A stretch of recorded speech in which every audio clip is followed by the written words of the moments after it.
네, 이낙연 총리 후보자에 대한 국회 인준이 난항을 겪으면서 청와대는 진퇴양난에 빠졌습니다. 그러자 집권 여당인 민주당과 인수위 격인 국정기획자문위원회가 소방수를 자처하고 나섰는데요.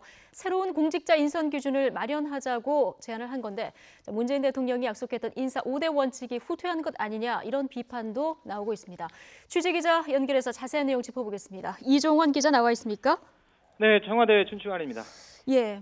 먼저 어제 여당과 국정기획자문위가 새로운 인선 기준을 만들자고 이제 한 목소리를 냈는데요. 어떤 내용이었는지 이 정리부터 좀 해볼까요? 네, 먼저 민주당은 어제 우원식 원내대표가 기자회견을 열었습니다. 야당을 향해 대승적인 차원에서 이낙연 총리 후보자 인준에 협조해달라고 자세를 낮췄습니다. 그러면서 이번 기회에 여야가 함께 머리를 맞대고 고위공직자 인선 기준을 마련하자고 제안했는데요. 직접 들어보겠습니다. 이익을 위한 위장 전입이 있을 수 있고 아니면 생활형 위장 전입이 있을 수 있잖아요. 근데 그런 점들을 구분해서 볼 것인가 하는 문제에 대해서 여야 간의 논의가 가능한 일이겠죠. 네, 이 같은 여당의 제안에 화답한 건 야당이 아니라 새 정부 인수위원회 역할을 하는 국정기획자문위였습니다. 김진표 자문위원장의 말입니다.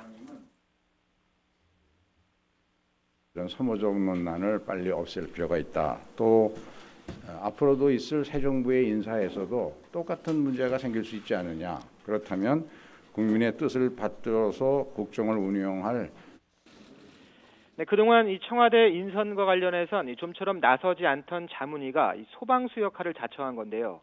이 자문위안에 TF를 구성하고 정치권과 법조계, 시민사회 등의 의견을 수렴해 다음 달 말까지 고위공직자 임용을 위한 새로운 기준을 마련하겠다는 계획을 내놨습니다. 네. 일단 새 정부 출범 때마다 불거지는 악순환의 고리를 끊자. 이게 이제 표면적인 이유인 것 같은데요. 어떤 배경이 있다고 봐야 할까요? 네, 이낙연 총리 후보자 또 이 강경화 외교부 장관 후보자, 이 김상조 공정거래위원장 후보자 모두 위장 전입이 일단 가장 큰 걸림돌이 되고 있습니다. 예. 이 위장 전입이라는 게 결국 주민등록법 위반, 다시 말하면은 이 실제 거주지와 이 주소지가 다른 거죠. 이 청와대와 여당은 이 총리 등의 위장 전입은 악의적인 의도가 있었다기보다는 단순한 주민등록법 위반으로 보고 있습니다.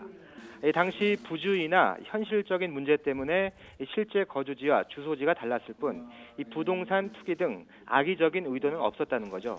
위장 전입이라고 이 무조건 인선에서 배제할 것이 아니라 이 케이스별로 실체를 규명해서 국민 눈높이에 맞는 검증 기준을 마련하자는 주장입니다. 어제 김진표 자문위원장은 매를 맞더라도 새로운 인사 기준 마련을 추진하겠다는 말을 하기도 했는데 청와대에 쏟아진 비판을 자문위가 대신 감수하겠다는 의도로 읽힙니다. 다만 조금 전 전병헌 정무수석이 국회의장과 4당 원내대표들과 회동해서 2005년 7월 이후 이장 전입에 대해서는 국무위원 인선을 완전히 배제하겠다 이런 기준을 제시했죠. 예. 국무총리에 이어서 장관 등에 대한 인사청문 제도가 도입된 시점입니다. 이낙연 총리 후보자나 강경화 외교부 장관이나 외교부 장관 후보자나 김상조 공정거래위원장 후보자 모두 여기에 포함되지 않아서 어느 정도 인준에 대한 가능성은 열려 있는 것으로 평가되는데요. 물론 야당이 이 제안을 어떻게 받아들일지는 미지수입니다. 예. 자, 아무튼 단순한 위장 전입은 문제 삼지 않겠다 이런 의미인 것 같은데요. 결국 문재인 대통령이 후보 시절에 약속했던 인사 배제 5대 원칙, 이건 좀 후퇴한 것으로 봐야 합니까? 어떻게 볼 수 있을까요? 네, 여당도 청와대도 일단 후퇴란 표현을 공식적으로 밝히지는 않았습니다. 그러나 야당은 사실상 문 대통령이 약속했던 인사 5대 원칙이 무너진 것으로 받아들이고 있는데요. 예. 호남 출신의 이낙연 총리 후보자 인준에 가장 적극적으로 협력이 기대됐던 국민의당조차 날을 세우고 있습니다. 그렇군요. 네, 국민의당 언제부터 김유정 대변인의 말 민주당이 들어보시죠. 실정법 위반 사항인 위장 전입 문제에 대해 생활형과 투기형을 가려서 비판해 왔는지 궁금합니다. 문 대통령이 후보 시절 약속했던 인사 배제 5대 원칙은 병역 회피와 탈세, 또 이 부동산 투기, 그리고 위장 전입과 논문 표절인데요. 이 5개 가운데 1개라도 논란이 있는 인물은 고위공직자 인선에서 배제하겠다는 거였습니다. 그러나 청와대도 이미 선거 캠페인과 실제 국정 운영의 현실은 차이가 크다 이렇게 고백했습니다.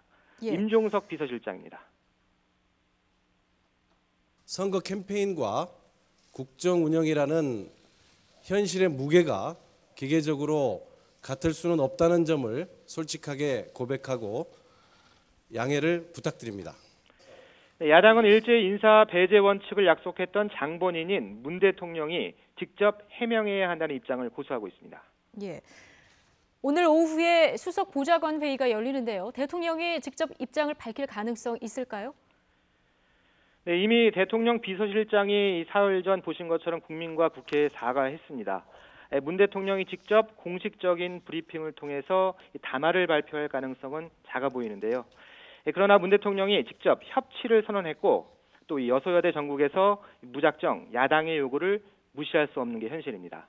앞으로 인사청문회가 줄줄이 이어지고 또 새 정부 초기 드라이브를 걸어야 할 개혁 입법도 야당의 협조 없이는 불가능합니다. 이 때문에 오늘 수석보좌관 회의가 주목되는데요.